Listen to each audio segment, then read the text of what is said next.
But the tides of war are soon to change, as news of a new kid spreads throughout the land. In order to save the humans, the Grand Wizard must get to the new kid before the Drow Elves can manipulate his mind and use him to take the sacred relic from human hands. For whomever controls the stick controls the universe.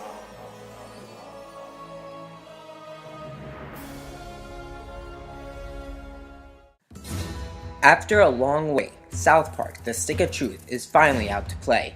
Is this well worth the wait, or is it bad like previous adaptations of the famous cartoon series? Let's find out. How about we lose the underwear? You sick son of a bitch! Stop him! You'll never take me alive! The Stick of Truth is an RPG where you play as a new kid in the little mountain town of South Park, and you'll soon come across the characters you come to know as they're playing their own version of Capture the Flag. Your character is custom made from the hairstyle, clothing, facial features, and during the game you can obtain more things to customize the new kid. The kids are split into two groups, Cartman's humans and Kyle's elves. The objective of the game is to hold on to the Stick of Truth, because whoever holds the stick controls the universe. Don't gaze at it too long, for its power is too much for mere mortals to look at. You will explore South Park, completing missions, making friends with everyone in town, obtaining collectibles, leveling up, and seeing thousands of little eye candies from the show. Just like the show, the story starts off nice and simple, and soon will become the most outrageous and insane plot you'll ever see in a game. South Park creators Matt Stone and Trey Parker worked with Obsidian Entertainment with writing in the game, and it is clearly shown. And here, of course, is the breathtaking and lovely Princess Kenny, the fairest maiden in all the kingdom. Don't ask why Kenny wanted to be a chick, it's just how he seems to be rolling right now. You'll feel like you're playing an interactive season of South Park with a 12 to 15 hour game. Interesting traits of the game is that there are no parodies of real life things. They'll mention Facebook, Twitter, Taco Bell, and so much more. Not to mention that the game shows so much more disturbing stuff that would never be shown on television.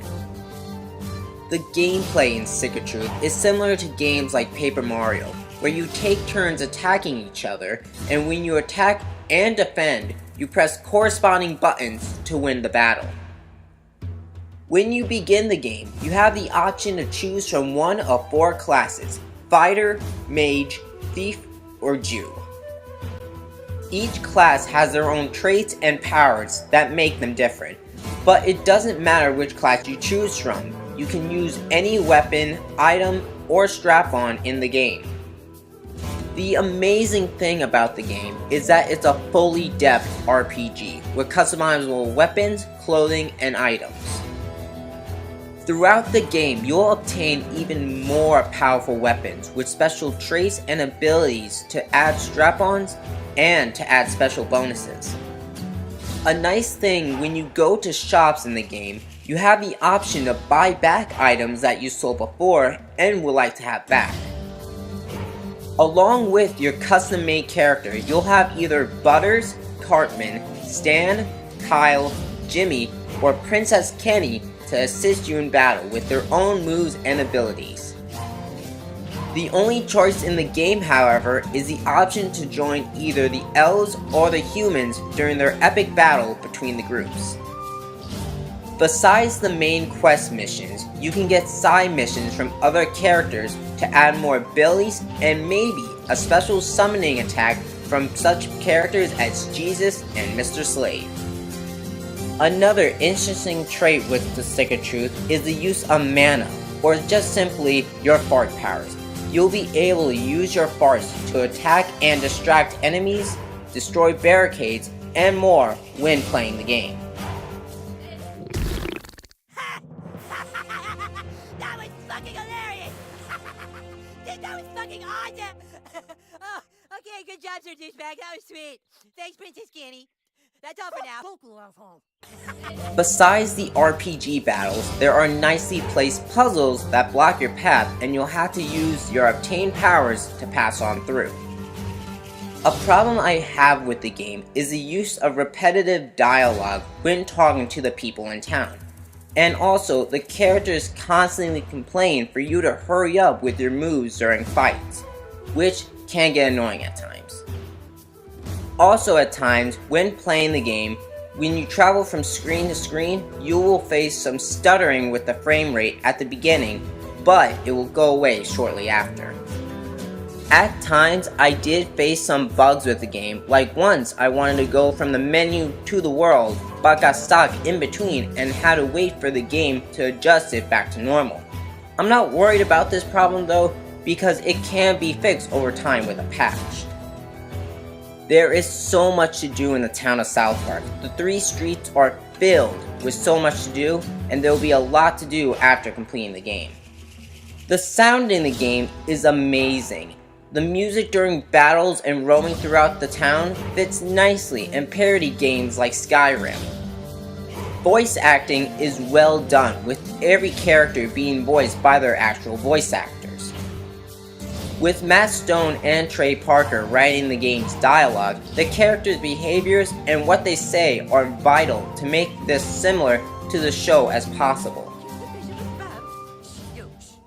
Kill the Bishop of Bam for me, and bring me his balls as proof. Do this, and I shall allow you into the catacombs of Quebec. Make haste! Sound effects in the game, from things like farts, swords clashing, are well done, and I really don't think anything is wrong with the sound department.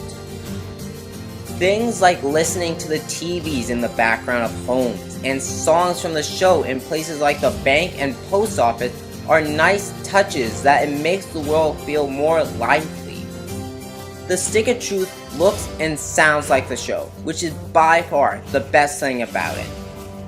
Obsidian Entertainment didn't try anything funny when making this game. They wanted to make this game feel like the show, and they succeeded. Overall, I am surprised with South Park The Stick of Truth. The game was more fleshed out than I ever thought it would have been. The characters are just as funny in the show. The world is fun to explore. There's a lot to do after the credits roll, and if you're a fan of South Park, it's a must-buy. There are many nods to the show, and also to other famous video games. Expect to laugh a lot throughout this game. However, the game is more inappropriate than the show, making fun of things like religion and the usual subjects that the show is known for. But they're able to get even further with the jokes, that if it offends you, don't get this game. This game was so inappropriate with the humor that it got censored in both Europe and Australia. After playing it, I can say the game was well worth the wait, and I can't wait to play it again after finishing this review. It's the best South Park game made, and is a great example of how to do a licensing game right. I give South Park The Stick of Truth a 9 out of 10. If you're a fan of the show, go get it now. I can't wait to see what will come next for both South Park and Obsidian Entertainment.